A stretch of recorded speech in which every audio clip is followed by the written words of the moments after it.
Good morning, Charlie. Good morning. Are you okay? Sorry about yesterday. I'm glad you're safe. We had a bad thunderstorm last night, but luckily I heard something in the yard. Sorry, I just got up. And I went to check on it, and it was dark, so I couldn't see the extent of what had happened. But let me show you.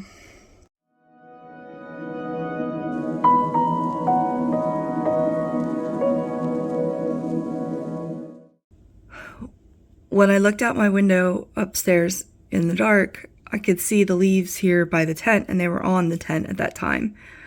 But I could see that something else was going on behind it.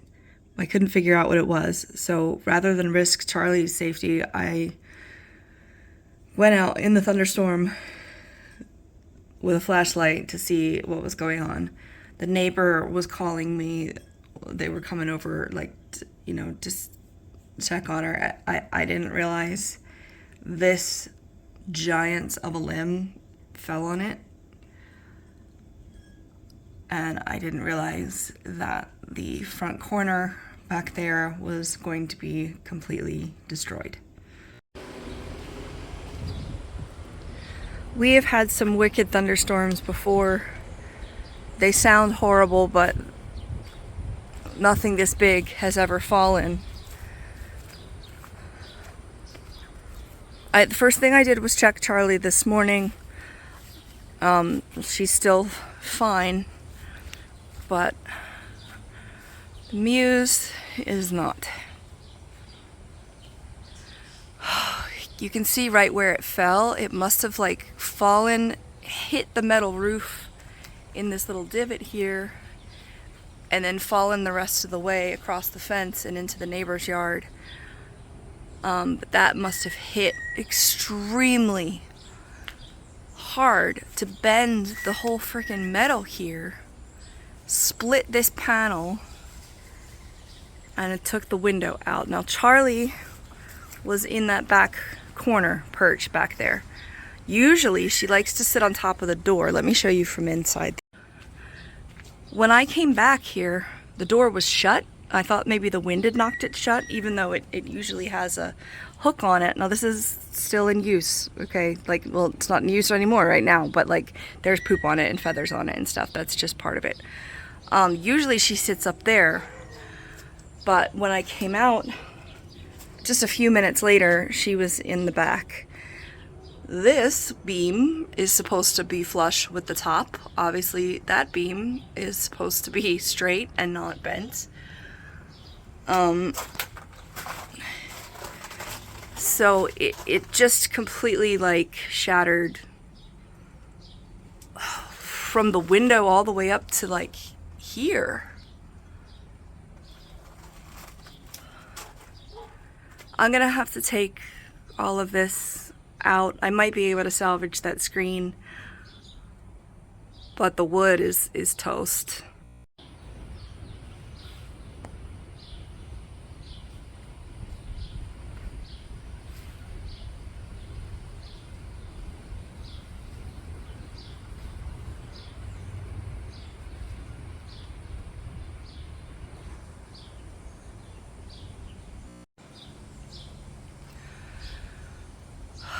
Yeah, so we've had stuff fall down before that didn't, it was annoying, but it didn't cause any damage, but it was never this big before, or heavy, or long.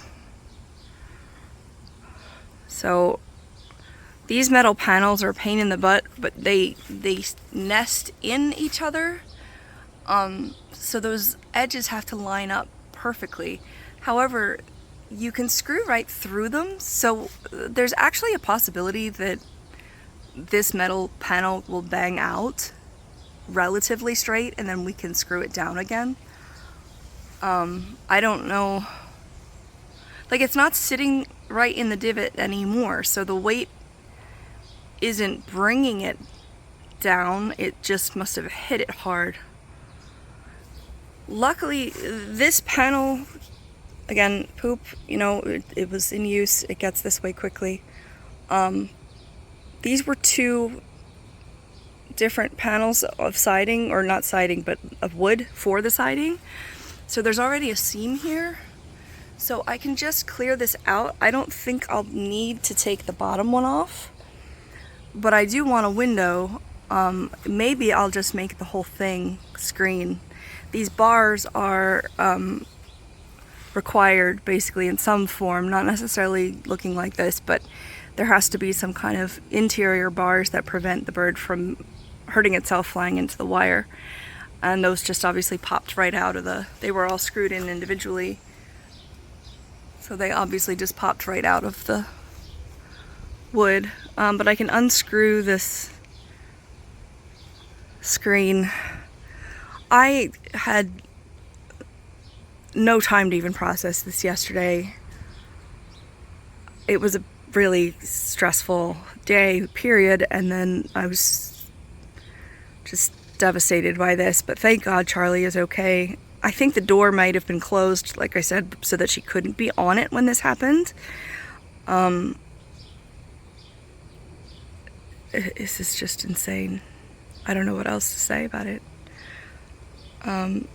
I don't believe that her outdoor area, called a weathering area, which is also part of the requirement for hawk mews, I don't think this is damaged. And the good news about that is that I can keep her in her kennel overnight and bring her out here during the day and let her at least be, you know, out and about. But I'm gonna have to check the top. I don't even really see that it's laying on it, honestly. It seems to be all on top of the shed. The other thing is, how on earth are we gonna get this giant thing off? And now that I'm looking at the metal being crushed, it's unlikely that that panel is going to be able to be saved, and it's unlikely that I'm going to be able to buy that exact panel to even replace it. So we may have to replace the roof panels entirely. There's planks going across first, and then there was these panels to prevent or protect the panels from underneath from getting like weathered. So I don't know if I can use corrugated plastic for that or what, but something easier for sure. The metal just came from like having it handy and just reusing it. But my dad and I built this whole thing. It was basically built, and then when we had to move and had some bad things happen, we disassembled it and then rebuilt it. Another good thing is that I don't think the front of the mews has been touched by the wood. Now that there's a beam on the top inside that goes lengthwise, but the door seems to be intact. The door frame seems to be intact.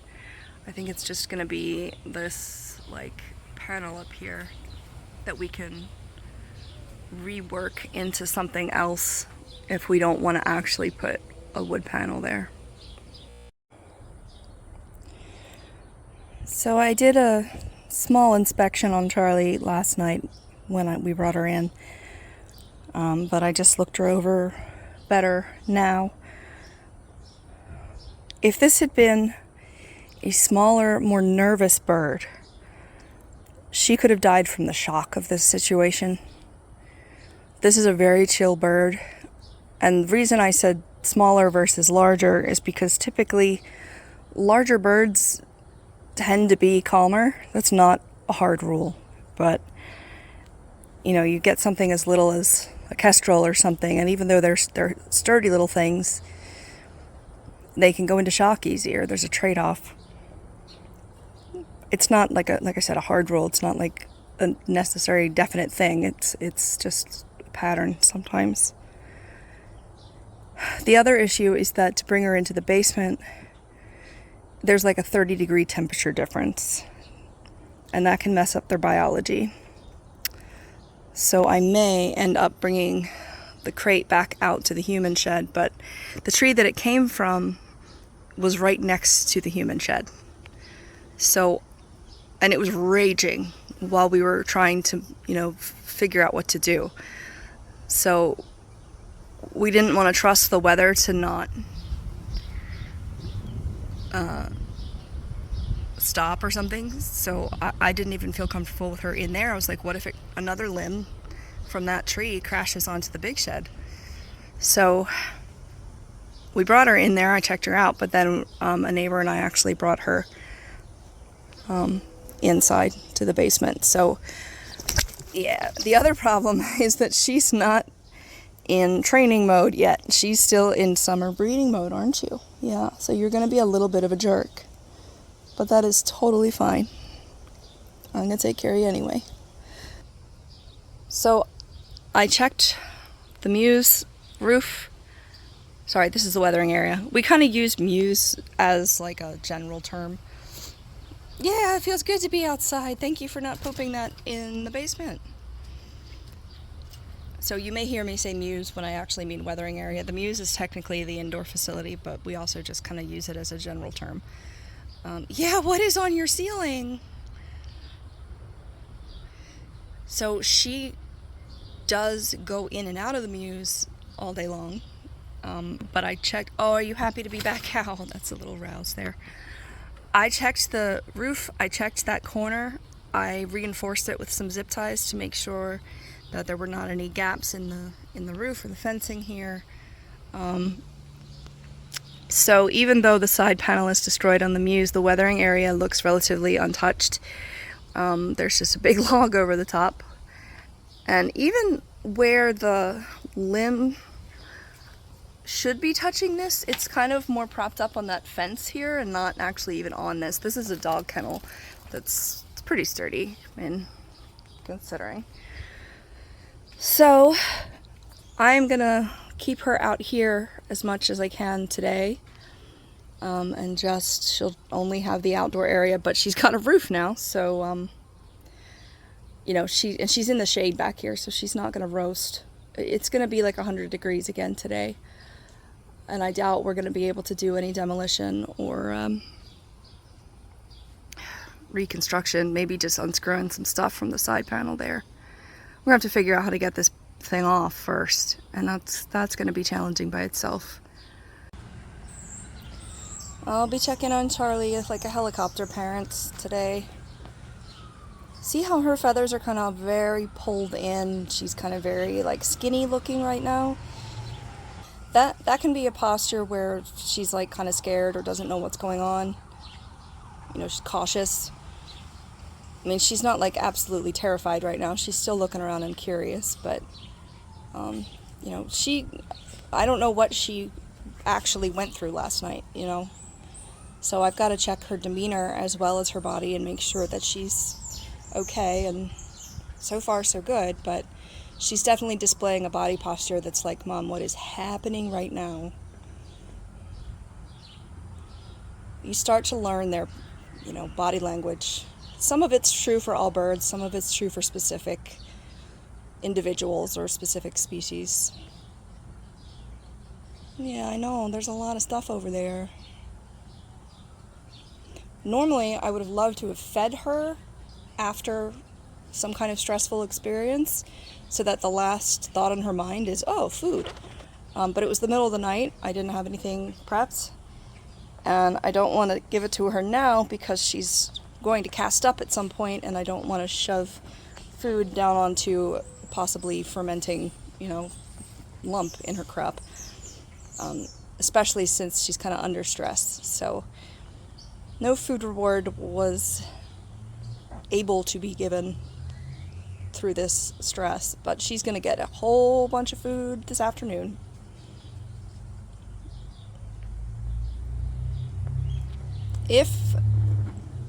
Thank God she wasn't injured. I know. She just made a little sound at me, but I know. She's looking at the wood over there. Birds don't have a lot of blood in them. She only weighs about 2.5 pounds despite having a wingspan that's almost 6 feet. So if they do get injured, it's very important that it gets addressed extremely quickly. Luckily, I mean, thank God she wasn't hurt at all by this. I mean, that kind of giant limb could have seriously injured or killed her. I'm glad you're still here, yeah. Yeah, what is all that stuff? So this could have been way worse. The mews did its job. I mean, it protected her. It looks like crap now, but it's kind of like, you know, a car crash. Like, the car is the least important part, so it helps prevent the worst from happening. And yeah, we'll start fixing it up as soon as we can. Alright, so Charlie is locked. She is perched. She is outside. She's still checking out her new ceiling. If we can get a log out of this thing, I am definitely going to be using it as perching material. That can go right in her mews. So wish us luck. We're going to have a lot of work to do for a bit. Thanks for watching. Hopefully everything will turn out. I'm just glad that Charlie's okay. This is later the same day. It's coming down again. So Charlie is in. I'm not going to take any chances. Ooh, my phone's going to get wet.